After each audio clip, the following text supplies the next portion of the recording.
Hello दोस्तों, नमस्कार। मेरा नाम है राहुल और आपका स्वागत है इस चैनल पर। उम्मीद है आप स्वस्थ होंगे। आज की कहानी the great Indian train robbery की है, जो भारत की ट्रेन में सबसे बड़ी लूट है। ट्रेन में चोरियां तो बहुत होती है, पर कुछ ही चोरियां ऐसी होती है जिसे हम कहानी कह सकते हैं। आज की कहानी में यही सुनेंगे कि कैसे एक ट्रेन की बोगी में 5 करोड़ 80 लाख रुपए लूटे जाते हैं और 2 साल तक किसी को ये तक पता नहीं चल पाता कि चोरी कैसे हुई और क्यों सीआईडी को नासा की मदद लेनी पड़ी। कहानी शुरू होती है 8 अगस्त 2016 सोमवार की रात 9 बजे। तमिलनाडु के सेलम रेलवे स्टेशन से एक डेली ट्रेन चलती है चेन्नई के लिए। ट्रेन नंबर 11,064 जिसका नाम सेलम चेन्नई इग्मोर एक्सप्रेस है, जो कि सेलम से चेन्नई लगभग 6.5 घंटे में पहुंचा देती है। रोज की तरह उस रात भी ट्रेन समय पर आती है, बोगी में पैसेंजर बैठते हैं। पर उस दिन एक खास बात थी कि इंजन के पीछे वाले 2 बोगी रिजर्व थी, जिनमें कोई पैसेंजर नहीं बैठ सकता था। इन 2 डिब्बों को आरबीआई ने रिजर्व किया ताकि चेन्नई में आरबीआई के खजाने में पैसा पहुंचाया जा सके, जिनकी कीमत 342 करोड़ थी और उनको 226 लकड़ी के बॉक्स में पैक करके रखे गए थे।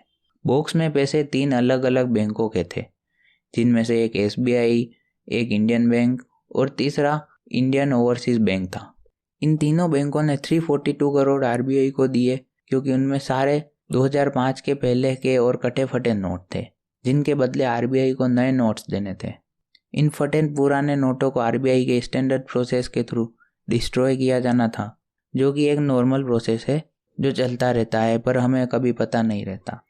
तो इन 3 बैंकों के 342 करोड़ रुपए चेन्नई में आरबीआई की एक जगह जाना था और आगे इसका जो प्रोसेस होता है वो होना था। उस दिन एक एसीपी रैंक का ऑफिसर और 17 आरपीएफ और पुलिस वाले, कुल मिला के 18 लोग हथियारों से लैस इन पैसों की सुरक्षा में तैनात। व्यवस्था यह थी कि पैसे के बॉक्स सारे पहली बोगी में रखे गए और बोगी सील कर दी गई और दूसरी बोगी में 18 लोग इन पैसों की सुरक्षा के लिए थे। अब ट्रेन चलती है सेलम से और अगला बड़ा स्टॉप 140 किलोमीटर बाद वृद्धाचलम होता है, जहां पहुंचने के लिए ट्रेन को 2 से 2.5 घंटे लगते हैं। लेकिन इस ट्रेन की एक अलग बात थी कि सेलम से वृद्धाचलम तक का रूट डीजल इंजन से कवर करती थी और क्योंकि ये रूट इलेक्ट्रीफाइड नहीं था, फिर वृद्धाचलम जाके डीजल इंजन बदल कर इलेक्ट्रिक इंजन लगता था। तो खैर ट्रेन 9 बजे सेलम से चली और ठीक 11 बजे वृद्धाचलम स्टेशन पहुंचती है। यहाँ पर इंजन बदलने वाला काम होता है और 1 घंटे का स्टॉपेज होता है, मतलब 12 बजे वृद्धाचलम से रवाना हो जाती है और 3.5 से 4 घंटे बाद इग्मोर रेलवे स्टेशन पहुंचती है, जिसके बीच कई 1-1, 2-2 मिनट के स्टॉप्स आते हैं। इग्मोर रेलवे स्टेशन पहुंचने पर सभी सुरक्षाकर्मी दूसरी बोगी से बाहर आते हैं।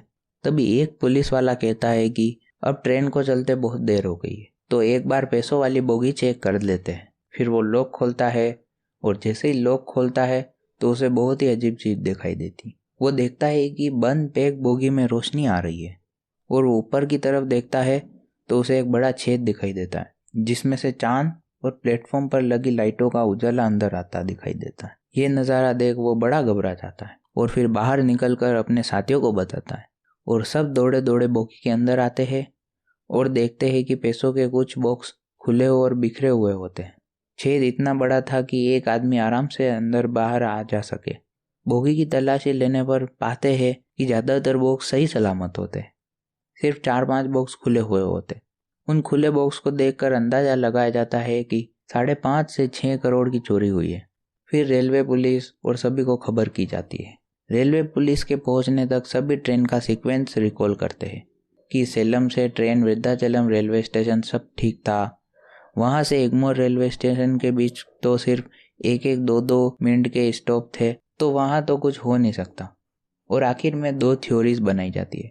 पहली थ्योरी ये कि सेलम से ही लुटेरे ट्रेन में बैठे और वहीं से ट्रेन की छत पर चढ़े, उस बोगी के ऊपर छेद किया, एक आदमी अंदर घुसा, पैसे निकाले, ऊपर दूसरे साथी को दिया, फिर निकल गए। इस पूरी चोरी को 2 घंटे में अंजाम दे दिया गया होगा और ये माना गया कि इतने वक्त में चोरी हो गई होगी क्योंकि उसके बाद वृद्धाचलम रेलवे स्टेशन पर 1 घंटे का स्टॉप भी था। इस थ्योरी में यही आया कि चोरी तभी हुई जब ट्रेन डीजल इंजन से चल रहा था और क्योंकि इलेक्ट्रिक इंजन लगने के बाद तो ट्रेन के थोड़ा ही ऊपर इलेक्ट्रिक वायर होते हैं जिनमें 25,000 वोल्ट का करंट दौड़ता है, जिससे छूने से तो सीधे मौत ही हो सकती है। फिर दूसरी थ्योरी ये आई कि चोरी वृद्धाचलम रेलवे स्टेशन पर 1 घंटे के स्टॉप के दौरान हुई। ऐसा हुआ होगा कि ट्रेन रुकी है, चोर आए, छत पर चढ़े, वेल्डिंग से छेद किया, अंदर गए, पैसे बाहर निकाले और पैसे लेकर भाग गए। इसमें यह डाउट आता है कि जब ट्रेन प्लेटफॉर्म पर थी तो सब पैसेंजर भी बाहर आए थे और पैसे वाले डिब्बे के पास में सब सुरक्षाकर्मी भी थे। तो अगर इस सिचुएशन में छत पर कोई छेद कर रहा है तो जाहिर सी बात है आवाज़ तो आएगी। प्लेटफॉर्म की लाइटों से रोशनी में दिख भी सकते हैं, यह बहुत रिस्की है, तो इस थ्योरी को डिसमिस कर दिया गया और आखिर में यही माना गया कि चलती ट्रेन में सेलम से वृद्धाचलम 140 किलोमीटर के सफ़र के बीच ही घटना को अंजाम दिया गया। बाकी बचे बॉक्सेस को सही सलामत पहुंचाया गया। फिर इन्वेस्टिगेशन चालू हुआ, सैकड़ों लोगों से पूछताछ की गई, बॉक्स लाने वाले कुली से पूछताछ की गई, सीसीटीवी फुटेज निकाली गई। चेन्नई पुलिस, रेलवे पुलिस सब मिलकर शुरुआती जांच पड़ताल करते हैं पर उन्हें कोई ठोस सबूत नहीं मिलता। फिर मामला तमिलनाडु की सीबीसीआईडी को सौंपा जाता है। सीबीसीआईडी पूरे मामले की जांच करती है। कई वक्त बीत जाता है लेकिन कोई सुराग हाथ नहीं लगता क्योंकि घटना ही ऐसी थी। कोई विटनेस नहीं था, कोई क्लू नहीं था, किसी ने किसी को भी बोगी पर चढ़ते हुए नहीं देखा। जब पुलिस और सीबीसीआईडी हर तरफ से हार जाती है तो एक इन्वेस्टिगेटिव ऑफिसर को सुझाव आता है कि इस मामले पर अलग तरीके से काम करते हैं। तो वो आईटी एक्सपर्ट्स को 8 अगस्त 2016 की रात 9 बजे सेलम से रात 11 बजे वृद्धाचलम तक कितने मोबाइल एक्टिव थे ये पता करने को कहता है। ये काम करने में बहुत वक्त लगता है और पता लगता है कि सैकड़ों मोबाइल फ़ोन एक्टिव थे और फिर उनमें से कई इनएक्टिव हो गए थे।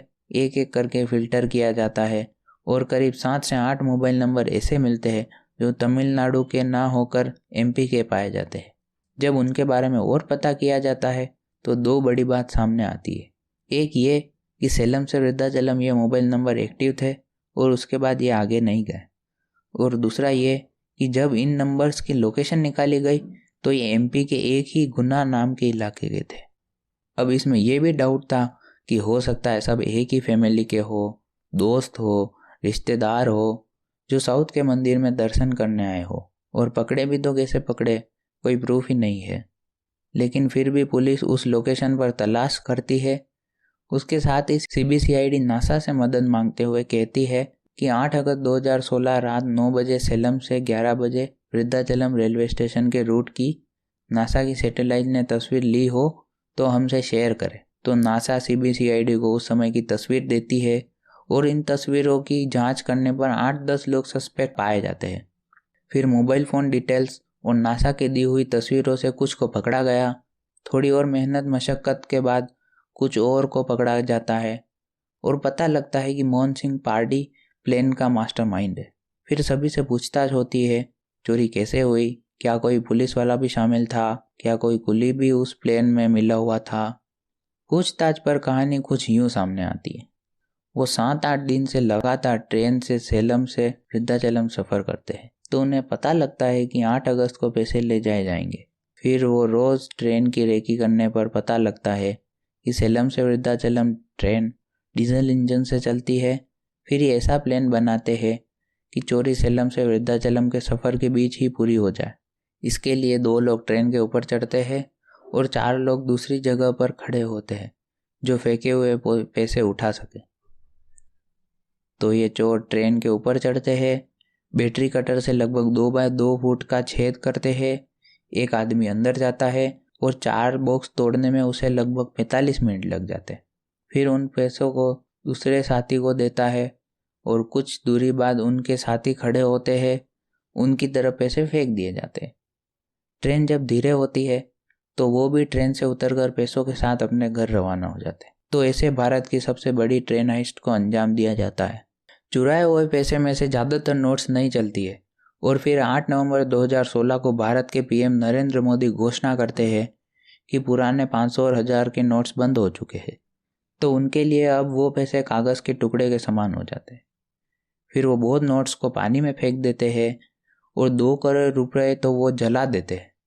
ऐसी चोरियां आपने फिल्मों में बहुत देखी होगी, लेकिन हकीकत में ये पहली बार सुनी होगी। ऐसी ही दुनिया की सबसे बड़ी ट्रेन लूट ग्लासगो से लंदन की ट्रेन 8 अगस्त 1963 में 2.6 मिलियन पाउंड्स की हुई थी, लेकिन भारत की ये सबसे बड़ी ट्रेन लूट थी। और हाँ दोस्तों, इस कहानी को सिर्फ कहानी की तरह ही ले,